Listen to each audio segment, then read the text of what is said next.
Hello everyone, welcome back to Crucial Farms. In today's video, we're going to go over the top 5 most frequently asked questions that I get about tomatoes. And a few things about what to do about them, and maybe I can even show a few things using my own tomatoes out here. I have my little humble Crucial Farms Urban and Fresh here, little urban farm here located in Fredericksburg, Virginia. I have probably a little over 300 tomato plants and a variety of other plants on less than a quarter acre here. So yeah, let's get on with the video and we'll discuss these top 5 questions that I get. Okay, so my most frequently asked question is about blossom rot. I'll have someone ask me, hey, last year I had a few tomato plants that I was growing and a lot of my tomatoes would just rot right under the base of the bottom. Well, what's causing that? Well, the answer is blossom rot.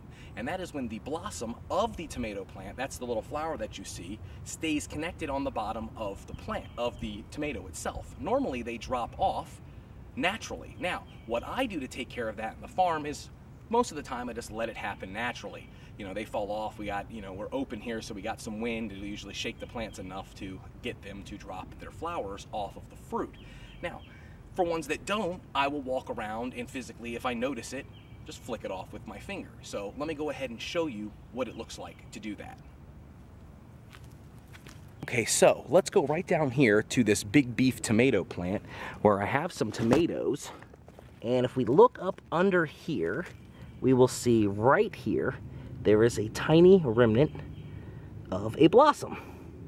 So I'll just rub it right off and it's gone. Back right over here, there's another one. You just go ahead and bloop, and they fall right off. And that's how easy it is to prevent blossom rot. Okay, well now we are on to our second most commonly asked question here on the farm.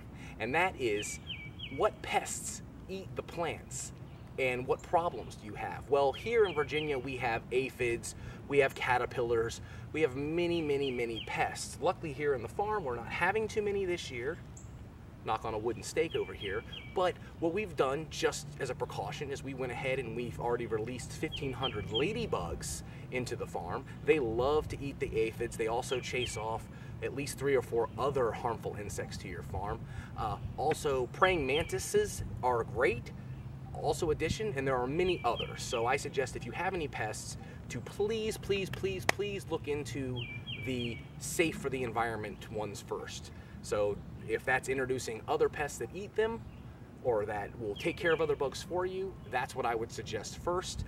Please do not put pesticides anywhere near your food. If you're gonna eat it, it shouldn't have it near it, ever, period. All right, let's move on.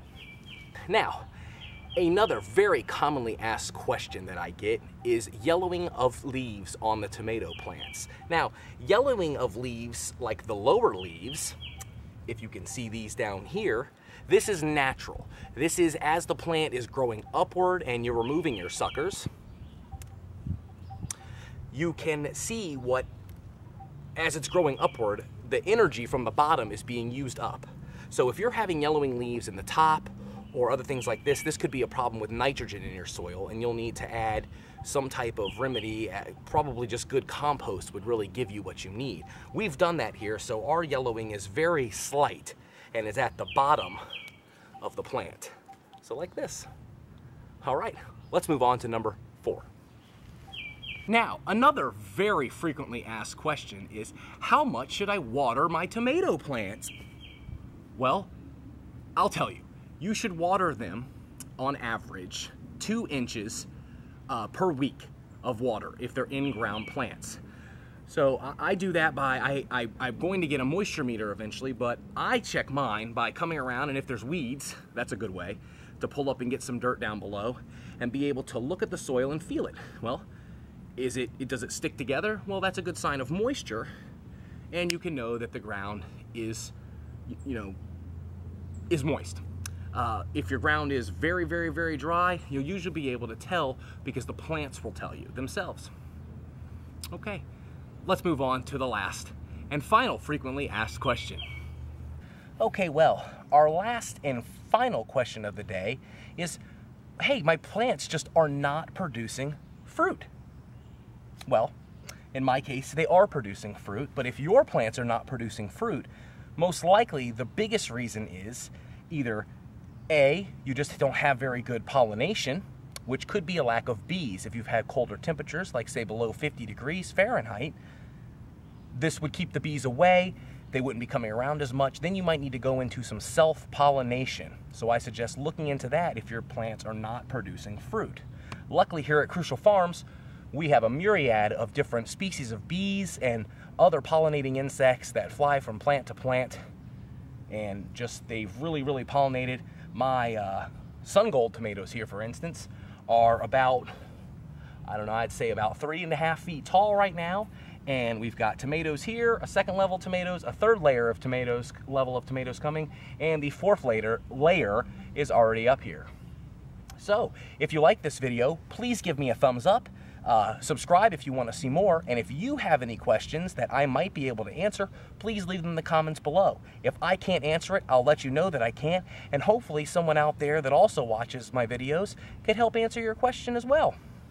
So, until next time, my name is Patrick, and I'll be seeing you all real soon here on the farm. All right. Bye-bye.